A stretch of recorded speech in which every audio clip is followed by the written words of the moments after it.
Hello again everyone, and welcome to another StarCraft 2 commentary with EXO. And today I'm going to be bringing you a game between Root Kiwikaki. Yep, it's going to be another game with Kiwikaki, just like the previous one. I think I added a link to this game as well from the previous video, so I hope you guys watched the previous videos as well. If you haven't, then go watch, because it's a really good game. It's between Kiwikaki and TLO, so it's a map on Delta Quadrant, and I assure you the game is completely worth it, because it's just one of those. It's actually it's not a very long game, but it just is great. So take a look at it and you'll see what I mean. So it's going to be Kiwikaki spawning as the yellow Protoss at the 2 o'clock position, and we're going to have Ikki here spawning as the red Zerg at the 7 o'clock position. Now, I have no idea who Ikki is, but I can tell you guys this replay was taken from a scleague.net or .com tournament, so I'm not exactly sure what happened there, but obviously it was something like a clan war between Root and the clan who Ikki is a member of, but I have no idea what that is. But the thing is, the game did get good ratings, so I don't really care who it is as long as it's a really good game. It's worth casting, so it's worth viewing. Obviously, Kiwikaki is in it, so a very well-known player and a very skilled player, for that matter, and it's gonna be a match on Blistering Sands, and we all know that Blistering Sands is a map where Zerg is kind of, I wouldn't say favored, but the thing with the backdoor rocks is quite difficult to handle. I mean, the geometry of this map, because you have this ramp over here and this backdoor entrance, it's kind of difficult and uncomfortable to wall off on this map or create a narrow choke. You can actually create some chokes over here or over here, but still have the backdoor to deal with. And since Zerg have such high mobility, like Zerglings and Speedlings and Speed Roaches, those things. And here we go. This probe is actually going to delay the fast hatch for quite a while. There we go, playing down the pylon. Great move by Kiwikaki. Obviously, Ikki did plant down the spawning pool, because there's no real point waiting for this to actually go down, because you're just going to stockpile on minerals and not really get anything. So you just want to get that spawning pool out, at least if the Protoss player does that, so you can get out a queen. Or 2 queens, actually. A lot of players do get 2 queens. So most likely going to see another queen pop out of here, so that when this hatchery is done, the second queen is done as well. Now taking a look at what Kiwikaki is doing in his base, he's going for... is he actually walling this off? I think this is quite... I'm not sure if there's some space over here. There might be. But I'm not entirely sure. No, this drone doesn't seem like this drone can actually get out. So Kiwikaki just doesn't want any sort of Zerglings inside his base. Or actually, there's a little bit of space over here. This is the only choke. Yep, so there was a little bit of space. Kiwikaki left just a narrow choke over there for Zealot to fit. Obviously, Zerglings can't really get past this because of the Zealot that's over here. They can't get any surface around, so Zealot can actually slaughter up to like 5-6 Zerglings by himself, if not more. So, yeah, right now Kiwikaki is looking pretty okay. He knows that he delayed this fast expansion from for the Zerg. He knows he's not going to have to deal with that much early pressure. Although there are some Zerglings that have been are being scattered across the map. Obviously, some of them are going to go for the Xel'Naga towers to get the vision that you want to have in the middle of the map. Obviously, the positioning on these 2 Xel'Naga towers, if you look at the map, it gives you great vision across the middle and towards your opponent. So it's not really anything you're going to miss if your opponent is going to move out. Now, there's one probe from Kiwikaki, and this might scout stuff, and he doesn't really want to do that. This Roach Warren is going to get scouted. I'm not sure if Ikki is comfortable with that. Now, Kiwikaki knows this. He might just get a robo facility after these gateways and get some immortals out if those roaches are actually going to be produced. Now, I don't know if Ikki is actually going to commit to roaches.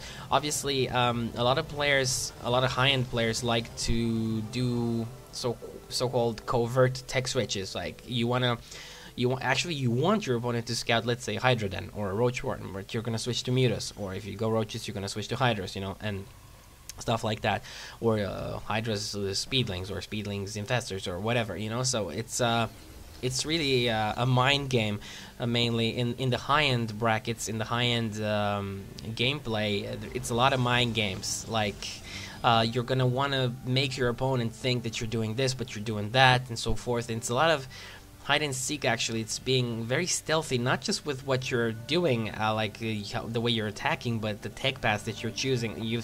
Obviously you've seen many players hide tech buildings, like on the map, like Dark Shrines and so forth, like on big maps, especially like Metalopolis or Lost Temple. You'll see a player just go place a pylon somewhere very far away from his base in a remote corner that is like zero chances of getting scouted, and he's gonna lay down a Dark Shrine over there so that the opponent cannot see he's going Dark Templar, which is obviously a great thing, because if you have Dark Templar coming and you haven't scouted them, then you basically have no detection. You're gonna get completely destroyed by the Dark Templar. So yeah, you want to be careful, and you want to try to scout as best as possible. Now here we go. Ikki is actually just working on these rocks with one Zergling, and Kiwikaki is going to take this out. He looks like he's moving out right now.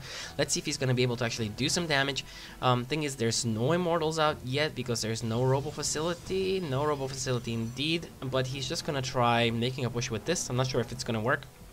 Not many forces over here for Ikki, so this might work because he has 3 sentries as well, so it's all going to come down to the force fields. Now here we go. This one Stalker is going to get taken out. Oh, gets a little bit overpowered over there. There we go. Some force fields going down. These Zerglings are going to... He does actually... Very smart from Kiwikaki. This was really good play. Canceling the pylon, moving back, he knows that he cannot do anything serious right now, so he just doesn't want to overcommit, lose all his units. Instead, he lays down 1 Stargate, 1 Robotics Facility, and he's just going to pull out additional units, and looks like Ikki is actually going to counterattack. Gotta be careful with the sentries. Don't want to lose your sentries. They're very gas expensive units, 100 gas each. So you don't want to lose those. Now Kiwikaki is going to see the pressure at the back door over there. He might decide to engage right now. He has a better, let's say, more significant army, but he still needs a few units to actually take this down. Is he actually seeing this? I mean, he does have the pylon there. I wonder if he's actually taking a look at the rocks. They are going to go down, and he's going to force field, but 1 force field is not enough, I'm pretty sure. Oh, there we go. Good force field, only 4 Zerglings making it in, 1 Zealot on the way. Doesn't want to lose the sentry though, but this sentry is going to most likely get taken out indeed. And that's pretty much it. But the thing is, the rocks there have been taken down, which is a huge thing, because it's not just the fact that you can see they've been taken down, but the Zerg can just ping pong back and forth between those 2 chokes, and it's really hard for a more immobile army like Zealots and Stalkers to actually... here we go, some Zerglings actually going in his main right now. Let's see how many probe kills these guys are going to get. Doesn't look like he's going to try kill any probes. He's just going to do some scouting, and he's going to see the Stargate. Does he see the Stargate? I'm quite curious to see. He actually didn't. Did he? Yes, he did see the Stargate. So he knows about the Stargate. Doesn't know about the robotics facility though. And let's see, 1 Void Ray is out right now for Kiwikaki. And are there any Hydras for the Zerg? No, actually, Hydra 10 on the way right now. Roach speed is almost done. And he's getting a macro hatchery in base, which is a good thing, because you don't want to overextend yourself as Zerg when you don't feel you can actually defend an expansion. And obviously the other expansions are a little bit harder to defend. This one over here, the gold, and this one quite far away from your main. So let's see what Kiwikaki is going to be doing. He always seems to be doing this. He did this in... Oh, that's gonna be a spoiler, but not that big a spoiler. He did this in the TLO game as well. Very smart, actually, taking this Observer and the Void Ray, taking out all the creep tumors. So I really like that from Kiwikaki. You want to deny the Zerg the creep advantage as much as possible, otherwise he's just going to keep on expanding. Oh, and a mothership. Oh my god.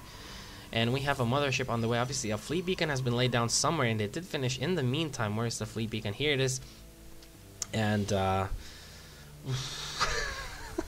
this is really cool, and it looks like Huck isn't the only player who wants to actually incorporate motherships in their play. So as long as the game macros up a little bit, looks like Kiwikaki is gonna want to get a mothership. So this is quite impressive, and it is quite fun because mothership I almost said an item. No, it is a unit that we seldom do see, and it's really quite a cool unit. Has quite nice abilities, the vortex and the mass recall. The thing is, it's so close, it's so slow, and it is so vulnerable, really. So that's really the only complaint you can have against mothership. And yeah, but it is a good utility. If you can get one, then get one. It's not like it's bad or anything. So oops, look like the Voider is gonna get sniped. There we go, and more Zerglings making it into the main. There we go, 1 Zealot being warped in 2, 3 Zealots. Those links aren't going to be able to do anything. And Kiwikaki, I think, is just waiting for the mothership to finish. It is done right now. And there we go. Fat Lady is out. So let's see if she sings. And Kiwikaki is going to wait for the Fat Lady to join his... no disrespect to anyone out there who is a little bit chubby. It's just, you know, the expression. Don't be sure you've won the game until the Fat Lady sings. So here we go. Kiwikaki's blocking this off with a Zealot and a Pylon. So, ooh, these Zerglings might actually just get taken out completely. And he doesn't really want to show, doesn't want to reveal his mothership. And look at this Zealot, actually. He is so badass. He had so many Zerglings over there. And because they couldn't get the surround off, he actually stayed alive until this army finished off the Zerglings. Now, Ikki's looking quite good right now. Thing is, he needs Colossus. There we go. Indeed. What was I saying? Kiwikaki does need Colossus. And he's getting them right now. He's getting one Colossus. He is getting Thermal Lance as well. There we go. Should maybe Chrono Boost that Thermal Lance. Does he have energy? Yes, he does on that Nexus over there. And he did get his third base up right now. So did Ikki. And let's see the main battle that is going to unfold over here. Looks like a Spire on the way. So... obviously, you want to get that Spire, even though you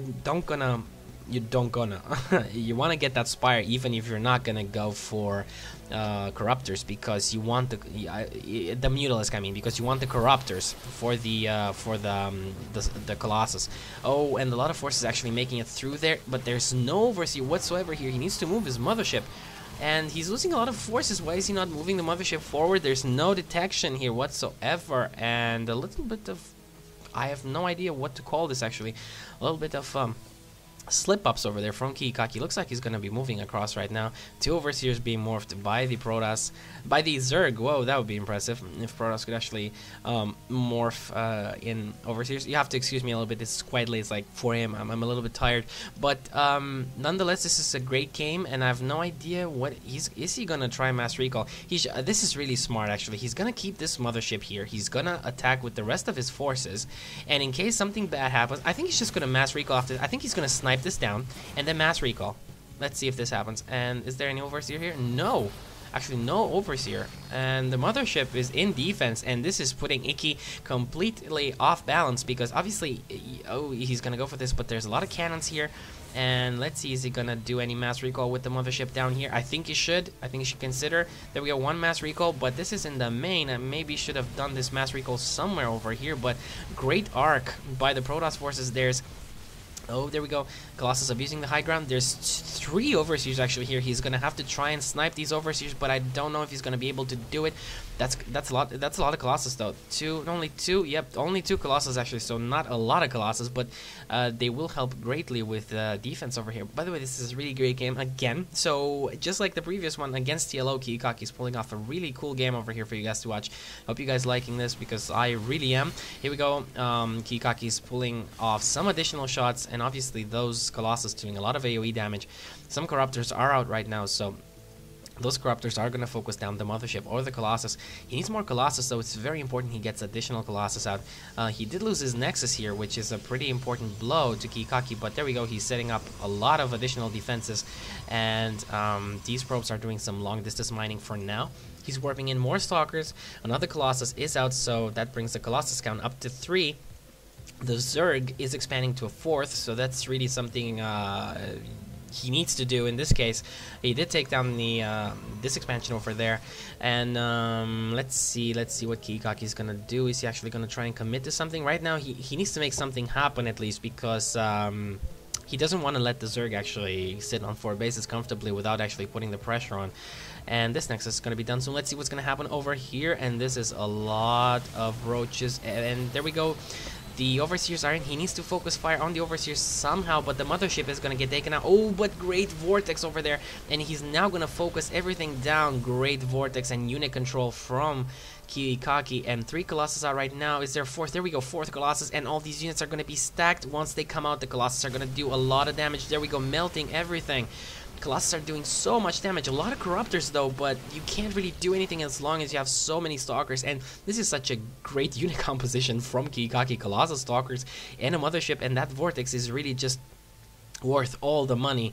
And it looks like Kiwikaki is gonna go take out these expansions of Ikki over here, the 4th and the 3rd base. Now let's see if he's gonna be able to do anything. Is he gonna counterattack, or is he gonna try to stop Kiwikaki? I don't think he can actually stop Kiwikaki. And how much energy does that Vortex take? Actually, just 100, so he's gonna have enough for another Vortex very, very soon. There we go. Looks like a counterattack might be occurring over here indeed. And Kiwikaki might just send his mothership. Where's the mothership? Where's the mothership? The mothership. There we go. The mothership is actually was laid back over there. He maybe wanted to go for mass recall to defend, but right now I think he's just gonna commit to this. But he needs to kind of defend his base. I don't know if he wants to go for a base trade right here. All his unit producing facilities are over here. Robotics facility. Lots of tech buildings as well, and this Nexus. So let's see. He did take down 2 Zerg bases though, so if he can clear this out, Kiwikaki is going to be just fine. Let's see how this is going to play out. 4 Colossus, a lot of Stalkers, and the mothership. There we go. The Corruptors are here. He needs to Vortex again. Does he have? Yes, he does have the energy. Vortex over here, Vortex, and there we go. Vortex is up, taking in a lot of units in there, and the Stalkers are doing a lot of damage, and everything else is just grouping in there. How many Colossus? Only 2 Colossus out, and I just don't know what's going to happen in this game. More Colossus on the way. Actually, the robotics facility did get repowered again. There we go. Everything coming out again. Colossus doing so much AoE damage to everything. Everything is just getting melted. There we go. GG from Ikki, and great play from Kiwikaki. And this was just such an insane game. Insane game. And looks like a lot of spectators here, including Root Slash, one of his clanmates. And wow, what a great game. And what a great game on Blistering Sands. You don't really see many of these. Blistering Sands is usually kind of an obnoxious map. You see all these all-in games, or games that generally end quickly, and generally you get these games where someone slips up, or because of the backdoor entrance everything just goes to hell. He loses his miners, I mean his workers, and yeah, it's not really something so great to watch, but this time it was completely different. It was a completely different story, and I hope you guys have liked this one. Oh, and by the way, I did say it in the last game, and I'd really like it if you guys could also favorite my videos, because that's something else that really helps me in getting more viewers and stuff, like going up in the rankings, in the YouTube rankings, I think, for like popularity and stuff and results and things like that. So if you, I've seen that you guys have been clicking like on the videos that I've uploaded the last time when I asked you guys to do that, and I'm really grateful for that. Thank you guys. This particularly goes to my subscribers, which are awesome and which are tuning in frequently to my channel. Yeah, I've been away for 1 day or 2. I don't know exactly how long it's been.